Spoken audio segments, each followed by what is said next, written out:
Hello, everyone. Welcome back to the Remote No Pressure Podcast. Hey, hey, hey. Very excited this week. Yes. About this episode with Mike Tayloe. Yeah? Have you ever worked in like first responder type jobs? Nope. Fast food and audio. That's about it. And a brief stint with toys. Oh yeah. I don't like that's the dark years. I also did a year in concrete. A year in concrete? Yep. You lasted a year. Yeah, that was my college year up in Traverse City. I don't think I can last a year doing that. It was like yard work, or warehouse work. I just swept the floors and loaded cars. I didn't actually touch like concrete. You know, if somebody ordered like 16 blocks, I'd have to load them up one by one in their truck. You know? Okay, but you weren't like pouring concrete. No, and, like doing that's a hard job. Yeah. Once in a while, when I changed cities to Cadillac, I had to work in the plant where we were molding blocks. But I wasn't union, so I got all the sweeping jobs. But when a union guy was not present, I had to take their job, and that was hard work. Yeah. I mean, like chiseling off excess concrete on a block that came out. Like, yeah, those were rough days. Yeah, that's crazy. Yeah. Well, I think my favorite job I ever had, my senior year in high school, after I quit HEB. HEB Pantry Foods. Yeah. My parents moved to Houston in the middle of my senior year. And the HEB in our neighborhood in Houston versus our HEB in Lake Jackson, we moved, was quite a bit different. Yeah. So I'm like, you know what? This whole like supermarket thing is not for me. So I met this kid at my new school named Brady, and he was a water polo player. He's like, dude, you gotta come and be a lifeguard. And I was like, oh, man, that's awesome. So I became a lifeguard, and I did that for like 3 summers, like that summer and then all through a couple of summers in college. Yeah, that's cool. Dude, that was the best job I ever had. If I could have done that full time, like, and made a living, I'd have never moved to Michigan. Yeah, I would have been like, oh, so great. But, man, I got some wild stories around the lifeguard days, though. Oh, my gosh. But we had some good times. Anyways, speaking of first responders, like Mike Tayloe is here with us, and basically what he does is he goes to lodges and teaches people how to do field CPR and field like field medics. You know, they're able to do stuff you hope you never have to use. If it happens, you're going to be thankful you know how to do it. Sure, yeah. There's a lot that can go wrong Absolutely. at a fishing lodge. And he talks a lot about just getting in and out of boats, and there's just a lot of things that you don't really think anything can happen. I always think about that when I'm out on a long hike out miles from the road in the woods. Like, what if I slipped and fell and broke something? Really? You think about that a lot? Yeah. Not like panic about it, but it's in the back of my mind. Like, I used to have knee problems like in high school where I'd blow my knees out. Right. Or my left knee particularly. And it'd be like no reason. I'm just walking down steps and snap. I'd tear a muscle and my kneecap would jump to the side of my leg. It was terrible.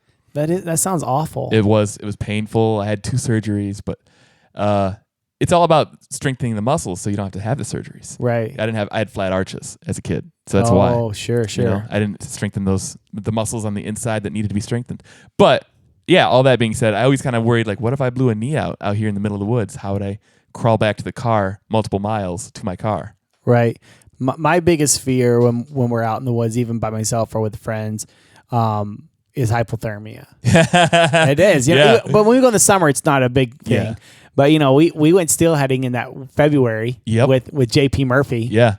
And we're waiting. Yep. What were we waiting for again? For steelhead. Sorry, I know. Okay. Waiting. Okay. So JP Murphy's like the Murphy's probably early 20s. Yeah, he's a youngin. He's a young kid. Not in a bad way. He's teaching us stuff, so that's kind of cool. Yeah, he's really cool. Yeah. But you've got this knee thing. I've got a prosthetic hip. Yep. I'm not real sure-footed. And here's these 2 old guys following this 20-something out in the middle of the river. We're trying to keep up with them. Yep.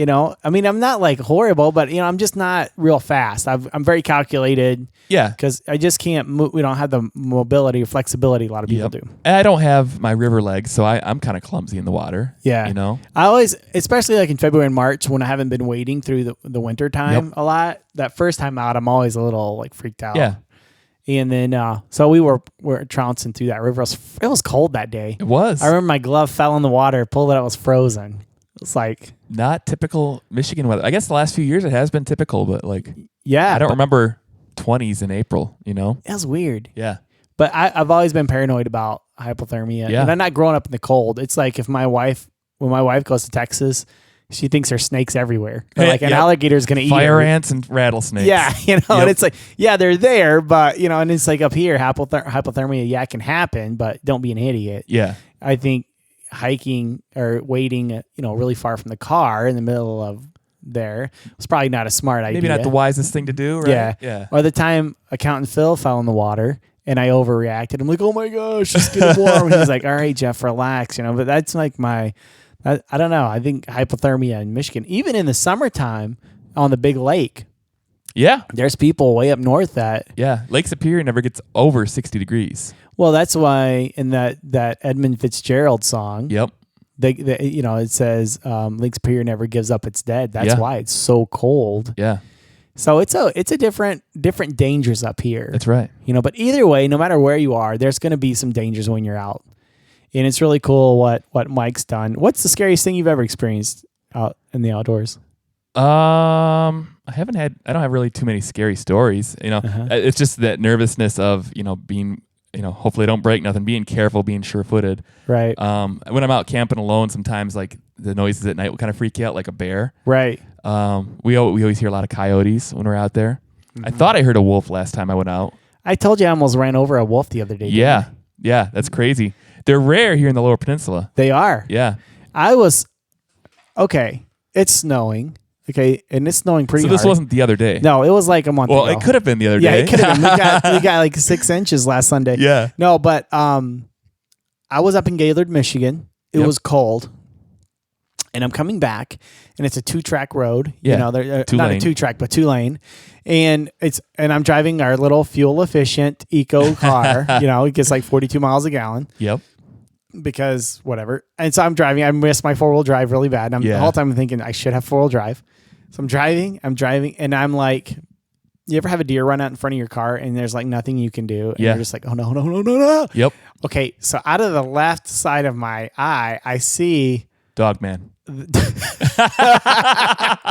It could have been Dogman. No, I see this massive horse-looking figure like coming out, and I'm like, what is he doing? Like, and you can't turn your car at all because you will go into the ditch. Yeah, that's worse. It's like, it's just coming down. Yep. No. Clear visibility though. I'm not gonna be like, I could totally see. It's not like I saw Dogman, but it was really grainy. It's kind of snowy. No, it was like the legit. It was a wolf, dude. Comes out of the woods across, and I'm like, oh my gosh, I'm going to hit this thing. And I don't know what it is at first. And I'm like, oh my God, that's a wolf. That's a wolf. It was taller than the hood of my car. Holy cow. I'm like, oh my God. And I don't know how I missed it. I really don't. And I wasn't going to I wasn't going to turn my car. I'm going to just hit this thing head on, because you start turning your car, you're going to fishtail. You're done. They say not to hit the brakes too, because you lose control, and that's when your front end drops, and you'll find it in your lap. You know what I mean? Oh, well, this whole thing, there was oncoming cars in the other lane. So if I would have slammed on my brakes and lost control, I could do a head-on collision. Absolutely. It's like I'd rather hit the wolf than have a head-on collision. You know? But that was a freaky. Could it have been Sasquatch? Possibly. Possibly. On all four? On all four. No, maybe he's faster that way. It was definitely a wolf. He was wearing a bonnet. He looked like he just ate grandmother. He had like this red hat on. He looked really pleasant, actually. Smoking a pipe. Yeah, smoking a pipe, doing a little dance. Doing a little dance across the road. Hurry up and get across the road. What are you dancing for? Those Sun-Made books or whatever, those little books that you get when you're a kid. Yep, I remember those. Little Red Riding Hood and like 3 little pigs. They're all dancing and playing a flute. It's like, who's the guy that comes up with this stuff? He's a genius. It's like, what are you smoking to see this stuff? It wasn't legal when we were kids. How are they doing that? How are they doing that? No, it's much more potent than marijuana. That's for sure. It's like some kind of acid they're dropping. I'm like, what? Like Dr. Seuss? Yeah. Dude. Where do you come up with that stuff, man? I don't know. I'm just like... You ever look into early Dr. Seuss? Like, he used to do some like adult stuff. Wasn't he like a Nazi? Oh, I have no idea. I think you... Whoa. Let's start a rumor. Whoa, But that's a pretty big accusation. He was a pretty controversial figure when he was younger. Yeah. But in his early stuff. And but yeah, it's like, what do you come up with this stuff? Yeah. So anyways, but it is scary to be out by yourself though. Yeah. It's not scary, but it is something that, like, my buddy, he's from Mackinac City. Mm-hmm. And he was telling me his dad told him when he graduated high school, you need to spend at least one night in the woods by yourself. Like, that's like kind of your rite of passage. Yeah. And compared to like the Native Americans' rite of passage, that's like such a wuss thing, but it's true, and you kind of face that fear. Yeah, absolutely. But there's a lot of things that can go wrong. And Mike Tayloe goes in and trains these people. So that's awesome. That's a really cool thing. So welcome to the podcast. Let's light the fire. Well, today on the Remote No Pressure podcast, I'm very excited to have Mike Tayloe from Fins West. Thanks for joining us, Tayloe. Hey, man, it's glad to be here. Now, before we got started on the podcast, you were saying that you've been known your entire life not as Mike, but as Tayloe. Correct? Yeah. So a lot of your clients and the people in the community know you as Tayloe. Yeah, totally. I don't understand it because, again, like I said, I'm not a junior. I'm not a third. I just have been called by my last name since birth. That's really cool. There's all kinds of nicknames. And, whenever you have a group of fly angler friends, everyone's got nicknames, like, my buddy Wild Bill. Then we've got Accountant Phil, who makes sure everything's organized for our camp trips. I mean, like, everyone's kind of got a nickname. So it's kind of cool. That's and some of us are lucky and some of us are not. Depends on how you got the nickname. This is true. So your company, Fins West, can you tell us a little bit about that and kind of what you do? Yeah, man. So Fins West, we teach wilderness or custom wilderness first aid courses and help develop emergency action plans for lodges, outfitters, guides in the hunting and fishing industry. So yeah, that's awesome. Now, how did you get into that niche, Tayloe? Oh man, I'm going to use Oliver White's tagline. The short version is so. My wife and I own a company that it's called Katabatic Consulting and Technical Services, and we have been providing remote medical services for the past 17, 18 years for projects all over the world that need remote and wilderness medical consulting and or wilderness medicine courses. So we've been doing that for a while. I've been a paramedic for the past 2.5 decades and specializing in the wilderness and remote side of things. My wife is emergency medicine PA, also specializing in remote wilderness medicine. So it's kind of funny, man. Like I said, we've been doing that side of our company for the past 17, 18 years. I have never thought about putting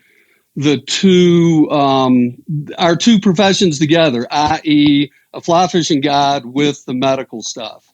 And the industry kind of came to us. I did a talk at a fly show about first aid and kind of being prepared medically for guides and outfitters.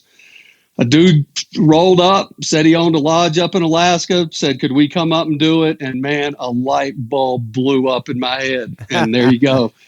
That was the start of Fins West.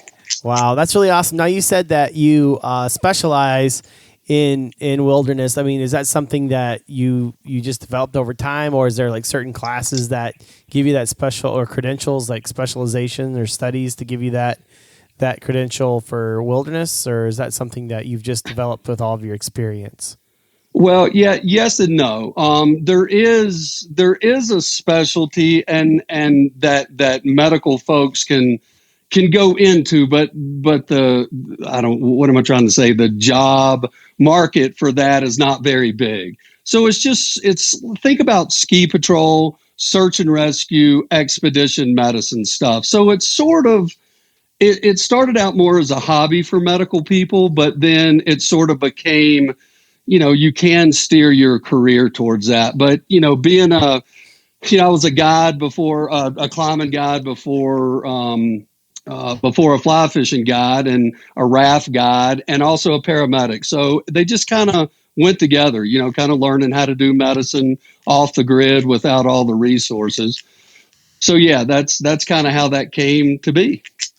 Now, have you had any close encounters or had any customers tell you about close encounters that they've experienced or you've experienced in the wilderness where your training has really helped them? Yeah, well, that's kind of why we do it. And I know that sounds cheesy, really, but on the fly fishing side, we hear it all the time, obviously, because we're at lodges everywhere from, Chile to Alaska to the Bahamas. And you hear these stories that close calls, some were not close calls. There's really no such a thing. And then we hear back from our lodges and our clients saying, man, we're stoked we took this thing because here's what happened. And this time we knew what to do. And that's awesome. That's kind of why we do it. Now, honestly, we also do it so we can get to some of these lodges and stuff. But yeah, it's really awesome to hear that kind of stuff. Now, is there a story in particular that you could share with us? Man, you should have sent me that question. I don't mean to put you on the spot. Well, here's the thing, man. And again, medical people are some weird ass people, and the general public knows that. I've got so many stories in my head. I kind of lose track of where they come from, if you know what I mean. But an example, not a story, but prop, getting hit with a prop has happened at several lodges, that run skiffs. Sure. And we have heard back from several lodges where they've had prop strikes. And I don't mean prop strikes in the river or the salt, but I mean on their leg or something where they, after taking a course, they knew what to do. I mean, intuitively, people kind of know what to do, but they don't know if they're doing the right thing. Right. So that's kind of one. We've heard a couple animal attack, obviously encounters that have gone sideways that have come back. So yeah, a few. Anything happened to you in particular? Anything crazy ever happened to you in the wilderness? Oh yeah, totally. I'm the worst. And again, medical people are the worst. I mean, I have been flown in a helicopter because of a skiing accident. I have cut the bottom half of my ear off because of a mountain biking accident. Yeah, I've been on the other end of our business several times. Why do medical people have that reputation? Why do you think that demographic is attracted to medicine? I don't know. Tell me the question again. I'm sorry. Why you said that you guys have a crazy reputation being in the medical field and kind of unique people. Why do you think that demographic is attracted to medicine, or do they become that way after they get into medicine, Tayloe? Well, some do. I mean, I see what you're saying for sure. What I meant was medical people are the worst patients in the world. You know what I mean? We're always preaching about staying healthy and treat, cleaning your wounds so they don't get infected. But we're the worst. I mean, what does it do as I say, not as I do? Right. But I do think, I'm sorry, go ahead. No, go ahead, please. Well, no, I do think that on the other side, that in the outdoor community, I've met tons of folks that, hardcore fishermen, hardcore outdoor folks that have either witnessed a bad accident or a bad medical situation, and that sort of pushed them towards, I need to know more, which, I don't know. We get that because it happens. I mean, you're away from 911, you're doing crazy shit out there, and something happens, and then there's some folks that say, I want to learn more. Does your coughing pop up on the recording? Yeah, I edited it out. I'm sorry about that. No, that's great. Yeah, I've been I'm feeling better now, but I was out east this week and I got a really bad cold while I was out there, and then I'm just now starting to come off it, thank goodness. But for a while there, I was like, I don't know if I'm going to make it. But sorry about that. No worries. Now, how did you get into fly fishing, Tayloe? I mean, that's something you've always done in your life, or is that something that you took on as you gotten older? Yeah, no, totally. I'm down the valley from Boone, North Carolina, so right in the mountains of western North Carolina. family was a big outdoor family. I don't mean hardcore, but yeah, we floated the New River, fished. Dad and brother were big hunter and fishermen. So yeah, I mean, and I'm not talking about fly fishing, but both. And yeah, just kind of grew up doing the outdoor thing to include fishing as well. And, ironically, when I moved out west, I came out to do the whole ski and climb and bum thing. I didn't fish very much when I first got out here. There was just too much else to do, as far as climbing and skiing goes. And then again, this sounds cheesy. As a paramedic, we have the greatest schedule in the world. We work 24 hours and have 2 days off, go back on shift, or 48 hours and have 4 days off. So living where I live, we're right in the South Platte River drainage. I'm 10 minutes from the South Platte. I had weekdays off, and I needed something to do where I didn't have to count on somebody or, a partner or a buddy to go at that time. And as soon as I pulled the rods back out of storage, that was it. It was game on, literally. I mean, to the point that I quit being a full-time paramedic and started guiding. Wow. Now, did you learn a lot from your customers while you were out there guiding? Say that again? Did you learn a lot from your customers while you were guiding? Well, learn a lot of what? Well, just life stories. I don't know how old you were when you started guiding, but I know like a lot of the guides we've talked to here on our podcast before, Tayloe, they get into guiding, and of course they teach a lot about fishing and whatnot, but they also learn a lot from their customers as well. And I didn't know if maybe one or two of your customers had an impact on you that way. Oh, totally. I mean, I try to, and again, since we had a company that taught, obviously teaching is just, it's a passion as well as fly fishing. So taking folks out, getting them dialed into fishing was awesome. But absolutely, I learned something from them every time, whether it's something in business, whether it's something in life. Absolutely. I try to take home, again, not sounding cheesy, but I try to bring something home that benefits me as well on each trip, for sure. Well, that's awesome. How did you find out about our podcast, Tayloe? Just curious. It's kind of funny. I don't know if you're going to edit this out, but I've been very fortunate. Again, I grew up right down the road from Oliver White. And again, ironically, we didn't really know each other until I got into fishing, believe it or not. But I've had a lot of influential people in this industry that's sort of helped us out to get the word out about Fins West. And just the whole podcast thing came up, as well as the social media thing. And several folks that have been on your podcast, Oliver, Brian Gregson is one. He's a good buddy. We work with Yellow Dog a lot through Fins West. And they just, I don't know, it popped up on the radar. So, yeah, so I started listening to podcasts on all these drives as well. I never really did. I figured I'd fall asleep, but there's some good ones to include yours. I mean, great folks on there, good subject matter. Obviously, you've had April on. April's got a great podcast.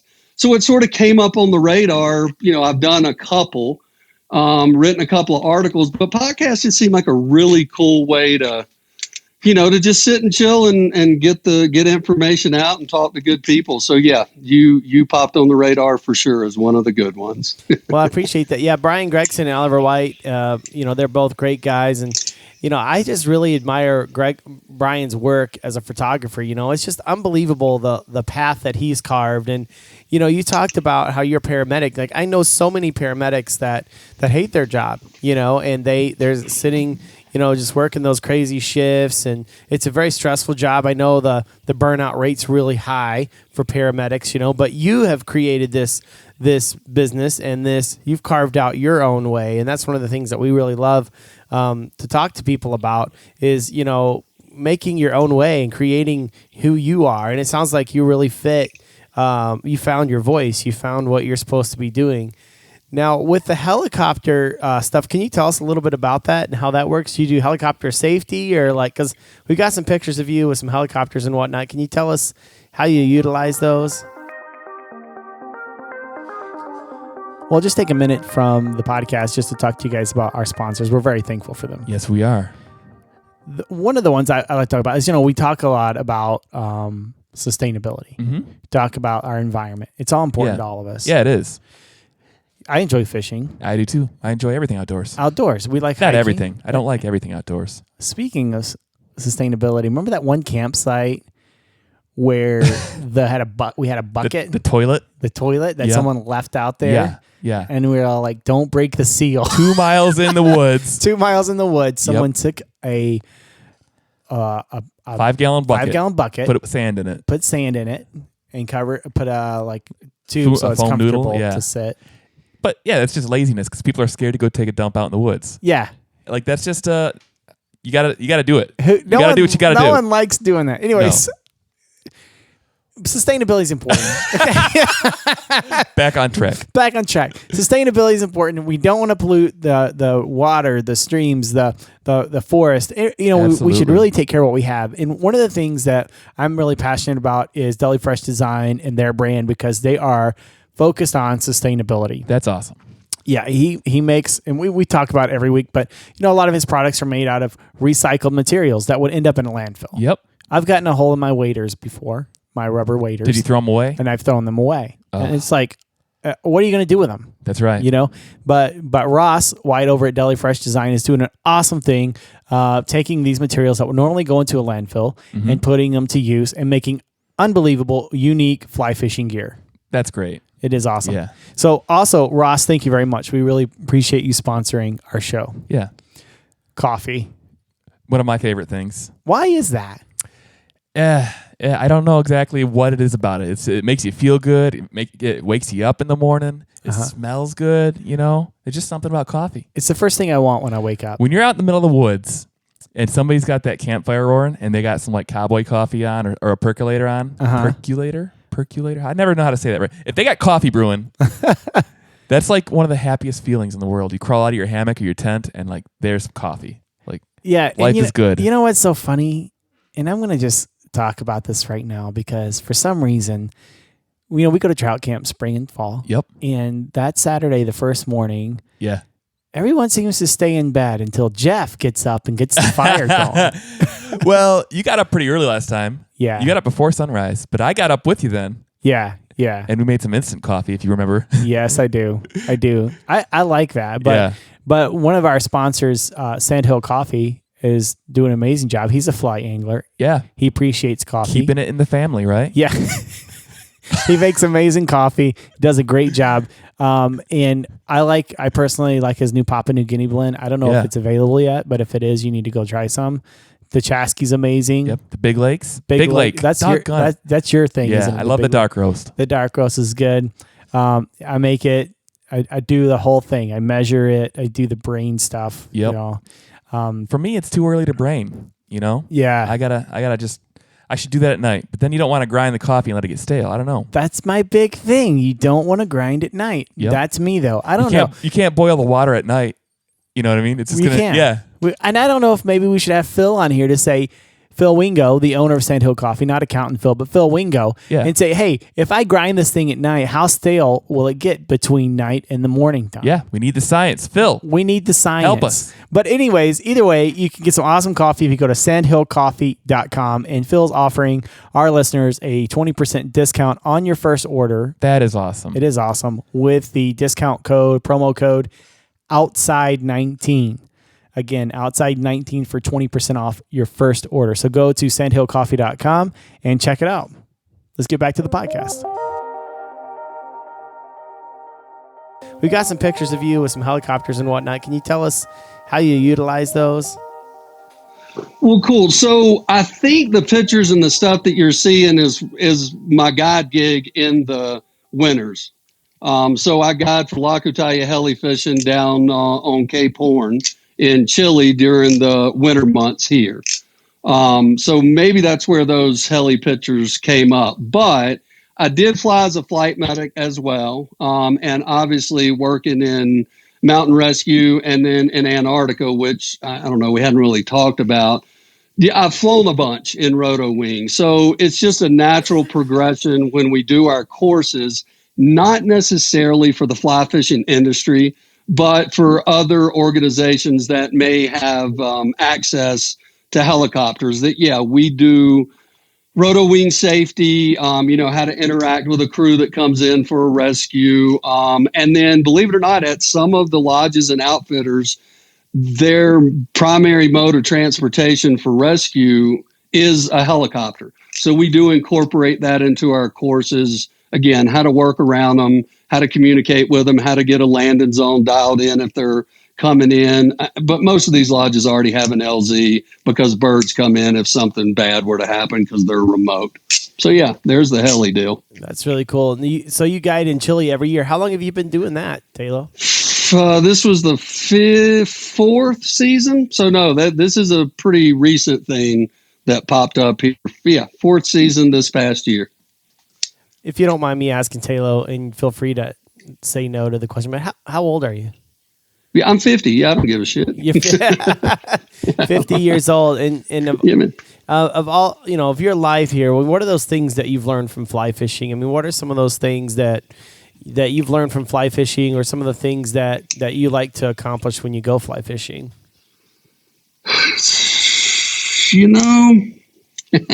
Again, a question sheet would have been great before this.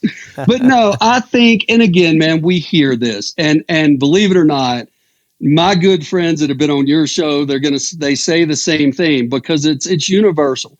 And that's whether it's Carter, whether it's Oliver, whether it's Gregson. My biggest aim with fly fishing now that we have this opportunity, I mean, we've been all over the world doing these courses and fishing. It's the people. Again, I don't mean to sound cheesy, but we've had the opportunity to go to some crazy places. I mean, we've done Oliver's gig down in Guyana for Rewa and Indy Fly, and that just amazing. The people, the course was awesome, but the people blew it away. Catching a 180-pound arapama, incredible. but the people, that's the deal. We just got back from Honduras doing fly fish guanaja, i.e. fish for change. And again, the people in Guanaja on the island, it's just, that's what keeps me in this thing, I believe, is just going to these places and seeing the culture, meeting the people, being off the grid, seeing what these folks are doing. I guess I hope that answered the question. I don't know if yesterday jumped in the truck, went out fish for a couple hours. I don't know how to answer that. I just like doing it. It's not all John Gierak quiet and peaceful and, philosophy stuff. It's just, I don't know. I like being on the river trying to fool the fish. Sure. And it seems like that's pretty common. Like you said, it's the people and the relationships that you build along the way. And, that's a consistent answer that we get a lot. It's just a community of people. Like me and Wild Bill were just out in Pittsburgh and with Trout Unlimited out there. And it's funny because, we'll go to these places and it's like just a bunch of our friends and we've never met these people before. But all of a sudden we're all like swapping stories and talking about fishing and it's like, and I told Bill, like, these are my people, like when I'm in this group, like these are my people. These are my friends. This is my community. And it is the reason that we do what we do. Now, is there a type of fly fishing that you enjoy doing over other kind? Are you a dry fly guy? Do you do nymphing, or what kind of fly fishing do you do? Oh, yeah. So as I stand here looking out the window at 3 feet of snow on April the 11th, salt water is my fave. Like bone fishing, or what kind of salt water? It don't matter. If it's salt, it's all good. And, again, that's another answer people say. And I think it's because, I live at 10,000 feet in Colorado, but and I have a freshwater river 10 minutes from my front door. Not that I don't like that, but I don't know. I've got a flat skiff sitting in my driveway covered in snow right now. That's how bad it is on my side with salt. How often do you take your flat skiff out? You take it out on a pretty regular basis? Oh, totally. We pull the flats in the reservoirs and throw to cruising trout, just like you would bonefish at Oliver's Lodge. Yeah, that's pretty popular, even up in Michigan, on the in Traverse City. I know a couple of guys with flats boats that we'll throw to carp. We've got a crazy fishery here for carp and smallmouth bass, and they're pulling it just like you would for bonefish. It's pretty amazing to see that. Oh yeah, like I said, I didn't invent it. The guys on the Great Lakes have been doing it for stripers forever, and folks do it for pike. But out here, it's just an access issue. Nobody's going to buy a flats boat to go fish for a season to do what we're doing. But it mixes it up, right? It changed everything for me 5 years ago or so. I mean, changed my whole outlook and whatnot, getting out on the big still waters. That's awesome. So you don't have a lot of competition when you're out there fishing. There's just it's pretty to yourself. Do we have zero? Because nobody can draft 3 inches of water in a Hog awesome. Island skiff. So, yeah. That's amazing. That's awesome. Well, it's funny because all the dudes in the Lunds will be lined up at the flats, just looking over there going, what in the hell are these guys doing? And eventually they're going to catch on. I mean, Hog Island Skiffs is right up the road from us. And obviously I check in with Johnny every once in a while to see who's getting a flat skiff in Colorado, and people have them. So one day people are going to be up on our flats. Wow, that's awesome. Well, it's not awesome, but that's really cool that you're able to find that and fish it while you can. It seems like West Michigan, where I live, it's growing like crazy, but and I'm like you. I fish kind of in the off days. I don't like going out on the weekends. So I'll fish like in the middle of the week or whatever. So, but I don't have a lot of crowds. But it seems like a lot of people are out here. I don't know. It's growing, I guess, but probably not like Colorado. Like you said, super crowded. I don't think we're to that level yet. Thank goodness. So what's next for you guys? I mean, what do you got coming up, and what's on the docket for Fins West? Yeah, so right now, if you think about it, in here in North America, it's guide season. So we slow down for sort of when I say local, I mean the U.S., because it's guide season. So no outfitters and lodges already needed to have us there. So they're guiding; they can't shut down for a course that we come do. So my guide season starts here in a bit. I've got. What's coming up? We've got Orvis Guide Rendezvous coming up that I'm speaking at coming up next. Is it next week? I don't know. Sometime next week or so. We've got a couple of other courses, last minute courses, getting some outfitters ready for the season, getting certified, and then guide season starts, man. And then we roll into the sort of the Caribbean season right before they open back up. Like we're going back down and it's time to do Oliver lodges again. So Abaco and Bears. I think we're back down in Belize doing a lodge before the high season starts. So yeah, man, it's just kind of ticking off stuff, and then I go to work catching fish. Now, do you plan on growing Fins West, or is it really at a point in business where you're comfortable where it's at? What did you say, growing? Yeah, you plan on expanding Fins West, or is it something that's manageable as it is and you just kind of like it how it is? Well, no, here's the thing, man. What we're finding, and kind of like we talked when we were chatting back and forth, on texting or whatever, we haven't even tapped what's out there. And what I mean by tapped is I'm so stoked we're not selling something, fly reels, rods, lines. You got to advertise to sell. I mean, we've got a service that, like I said, the industry came to us and sort of created this because they saw the need. What we're finding is people don't know what we do.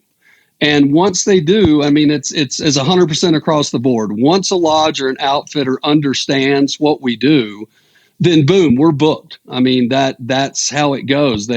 Folks don't understand that there's something out there other than the basic first aid.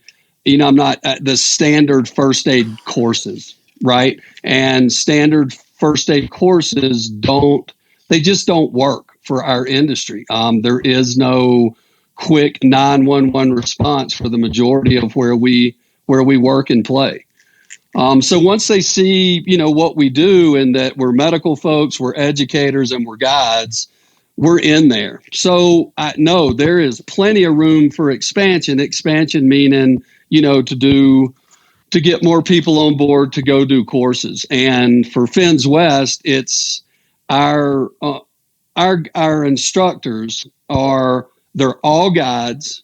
They're all medical professionals with no less than 10 years experience, and they're educators, which is very important. Instead of just being a medical person that fishes and then they go teach, we're certified educators in the state of Colorado.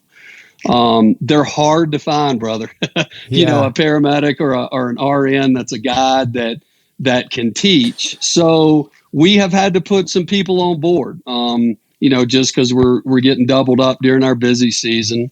So yeah, it's not so much expanding as it is just trying to get the word out and, letting people know what we do and the difference between a standard, first aid class and a wilderness first aid class from us, right?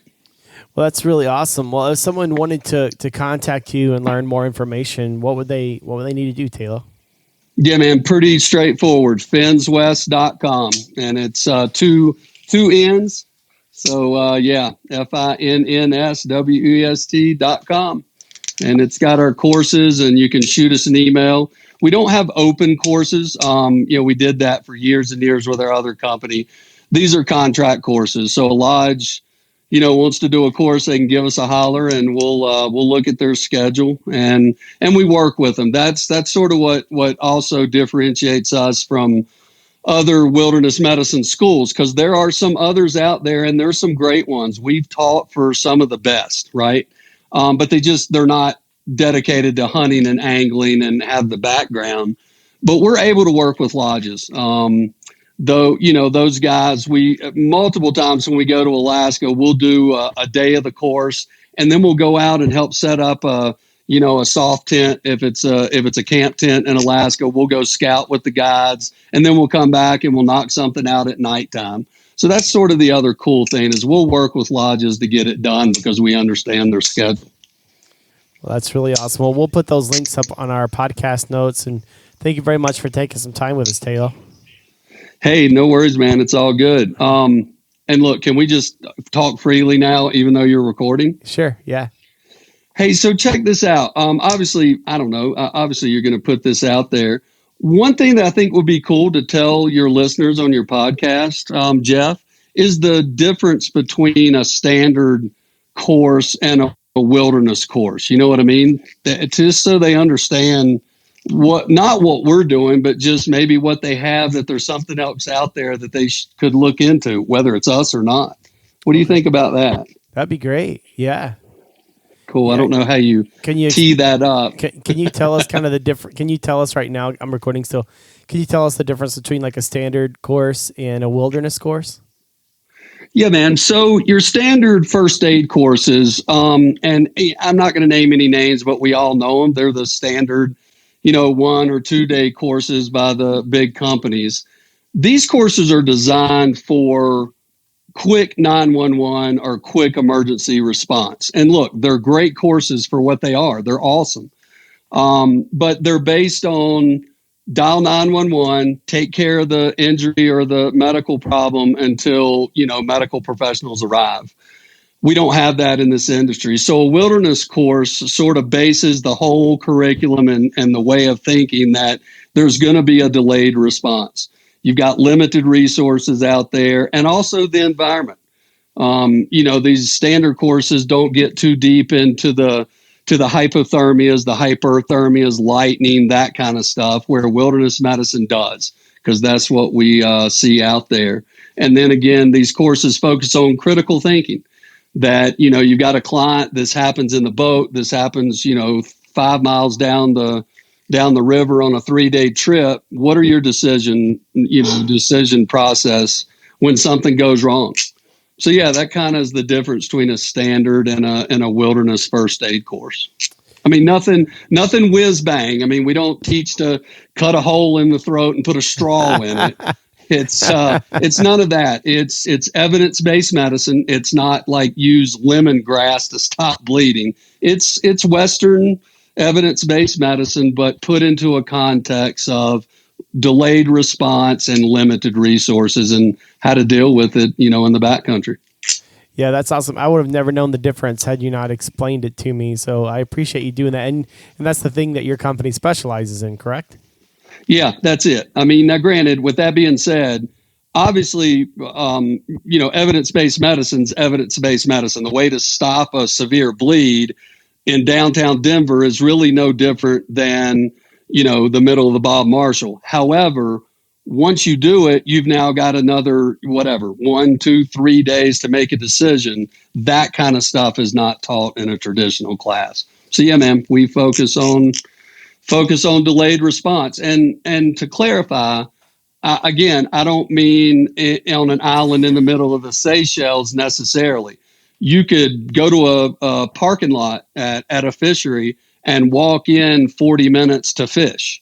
Well, that to us is remote and wilderness context, because now, emergency services have to, 20, 30 minutes to get to the parking lot, 30 minutes to get to you. Do you have cell service? So yeah, it's very applicable for, not middle of Bob Marshall, but it could be your local fishing spot that just has delayed response for sure. Yeah, and even just teaching the critical thinking skills too. I think that's important as well. I was a lifeguard in high school and in college. I was a lifeguard, and it was my absolute favorite job. And I've only rescued one person, but that was like the coolest job I ever had. And you're sitting out by the beach, actually by a swimming pool. I did a community pool, and it was just a rush when you could rescue someone, or the training and having to be fresh all the time. It was just a really cool job. So I envy that you get to do that, and then you also get to travel the world. So you've really cut out a nice little niche for yourself. So way to go! Appreciate you sharing that with us. Hey, no worries as well, man. And look, one other thing that I think too, just for maybe the listeners that are out there, that we do, and that everybody should do, is we help develop emergency action plans. Whether it's a lodge or a guide service that's based out of a shop, doesn't matter. We sort of help them put together a, real versus ideal. You can go online and find a form that you do the check boxes and fill in the blanks to have an emergency action plan. But we do a real one, meaning one that the guides and the owners understand that when something goes sideways, here's the steps that should be taken, versus a couple of numbers up on a whiteboard, or, numbers in the cell phone. It's something they can, revert to for new employees, or to look at, if they have a skiff operation or a raft operation or anything. We also work with folks to develop those things as well, because as we all know, the first breakdown in any emergency is communication and a plan. So we just put one in place that's, legitimate, that they understand real world. Yeah, that's really cool. That's really awesome that you guys are able to do that and do a little more in depth than here's a booklet, or like you said, a number on a whiteboard. It's something that you guys do. So that's right. That's awesome. Well, anything else you'd like to share with us? No, man, I appreciate you. Appreciate the time, man. It's been fun chatting for sure. For sure, man. Well, thank you so much for taking some time with us, and we'll let you know when we air that. Thank you very much. All right, buddy. Thank you, man. And holler if we can do anything. All right. Well, thank you so much for listening to another episode of the Remote No Pressure Podcast. Thank you so much, Mike. Thank you again, Bill. I really enjoy hanging out with you. Yeah, this is fun. We have a good time hanging out, and we get a lot of good feedback. Oh, that's good. We should probably make some kind of goofy show on our own. Let's do it. Let's just experiment, make a midweek episode. There was, now, speaking of grind my gears, I've said that a couple times. Didn't you used to have a podcast called Grind My Gears? Oh, it's like a vlog back in the day. We're talking like 10, 12 years ago. A buddy of mine and I. You and Izzy. Yep. Izzy. Yeah. Who will probably never check this out, but a shout out to Izzy down in Chicago. Was that up on MySpace? YouTube. And we had a MySpace. Yeah. We'd post to MySpace. That was a thing back in the day. That's funny. Remember Tom, your only friend? Your first friend?